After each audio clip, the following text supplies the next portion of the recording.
Pernah ada seorang anak muda itu merasa hatinya keras. Zaman Rasul. Hati keras itu kalau bahasa Arab namanya qalbul qasi. Hatinya betul-betul keras.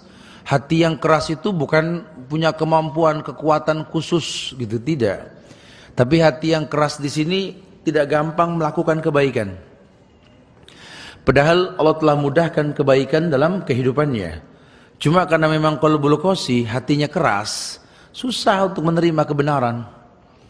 Punya orang tua nggak bisa berbakti gitu ya, masih lincah kaki melangkah, enggan datang silaturahmi, tidak suka menuntut ilmu, mata masih jelas nggak demen baca Quran gitu ya, kuping masih terang nggak suka dengarkan tausiah, hatinya keras.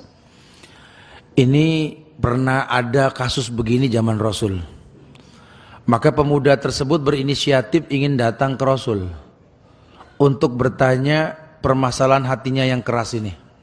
Tuh bedanya zaman Rasul sama zaman kita tuh.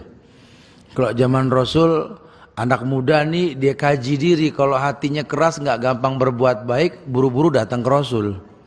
Karena memang yang paling layak ditanya ya Rasul saat itu kan. Sekarang udah nggak ada Rasul yang ngerti hadis Rasul gitu loh ya.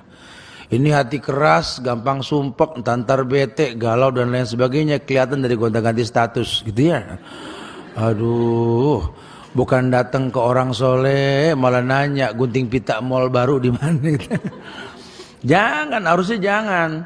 Datanglah pemuda ini ke Rasulullah sallallahu alaihi wasallam, sampai di depan rumah Rasul, Nabi ngelihat ada anak muda yang datang. Inilah kelebihan Rasul ya. Nabi bukan paranormal loh. Cuma memang kadang Allah berikan kelebihan lah sama beliau. Beliau tahu. Langsung beliau mengatakan kepada pemuda tersebut, "Atuhibbu ayalina qalbuk wa tudrika hajatak." Ya anak muda sini kata Rasul. Mau gak kamu kuberikan solusi, cara untuk membuat hatimu lembut dan cita-citamu terlaksana? Ini anak muda emang pengen begitu datang ke Rasul. Mungkin gitu ya. Biar gampang nangkepnya gitu. Mungkin bahasa dia melihat Rasul tahu apa yang dia inginkan. Maukah aku beritahukan kepada kamu wahai anak muda, bagaimana cara hatimu lembut dan keinginanmu terlaksana? Emang juga kemarin kita pengen itu ya Rasulullah gitu ya. Kemudian Nabi mengatakan, irhamil yatim wamsa ra'sah wa'timhu min ta'amik. Beliau mengatakan irhamil yatim. Coba kamu anak muda, tolong cari anak yatim, sayangi dia. Dan kalau bicara anak muda zaman Rasul, ya anak muda itu kalau dia belum menikah 20 tahun ke bawah. Karena kalau di Arab 20 tahun ke atas sudah nikah dia. Irhamil yatim, anak umur 20 berarti kan ABG sonoan dikit. Ya, 20. Irhamil yatim, coba kamu cintai, sayang sama anak yatim. Wamsa ra'sah, belai kepalanya. Anak muda suruh pegang yatim belai kepala kan susah betul ya. Zaman sekarang mana mau. Irhamil yatim wamsa ra'sah wa'timhu min ta'amik. Dan kamu kasih makan dia makanan yang kamu makan. Jadi ukurannya kalau kamu pengen merasakan hatimu lembut, tolong sama anak yatim tuh punya rasa gitu loh, empati. Kemudian kasih makan orang anak yatim itu makanan yang kamu makan. Jadi ukurannya kamu nyobain dulu. Kalau enak baru kasih. Karena lan tanalal birra hatta tunfiqu mimma tuhibbun. Karena kalian tidak mungkin mendapatkan kebaikan sebelum menginfakkan yang paling kalian suka gitu ya. Sehingga ketika dia pengen kasih itu anak yatim, dia coba dulu. Wah ini ajib nih. Pesen deh sekalian, kasih nih orang. Gitu tuh maksudnya gitu ya, paham ya? Kalau kita kan ukurannya bukan begitu, nyobain dulu. Nah ini enak nih, jangan. Aneh gak enak nih, kasih gitu. Semoga kita tergolong yang pertama ya. Jadi kalau mau ngasih itu nyobain dulu. Kalau memang enak, kasih orang.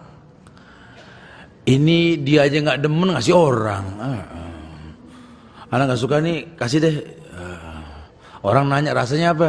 Wallahu alam, gitu dia bilang. Nggak jelas. Iya, disuruh dekat sama anak yatim. kemudian menjadi bagian penyempurna kekurangannya. Wamsaroksa, pegang kepalanya, kasih dia makan yang kamu makan. Bukan cuma beliin makanan yang kamu belikan dikasih dia, ya boleh-boleh aja. Cuma yang kamu suka dan kamu seneng, insya Allah dia seneng. Gitu. Artinya ajak dia makan. Ya jangan cuma ngasih begitu doang. Beli plastik yang setengah kiloan gitu ya. Bolu dipotong tipis, masya Allah. Iya kayak semangka Jatinegara, tipis-tipis gitu modelnya. Lemper, tisu, sama tusukan gigi, staples, bagi gitu ya. Kalau bisa ajak dia makan sambil lihat tuh ekspresi perubahan wajah si miskin yang senang. Nah itu membuat hati itu lembut sehingga kita bisa melihat ya Allah ya. Di satu sisi ini makanan buat kita jadi obrolan yang kita nggak suka. Tapi di sisi lain lihat nih, ada orang yang bangga bisa mencicipi yang kita makan. Tuh menghidupkan hati itu. Masya Allah. Iya, itu pemuda zaman Rasul.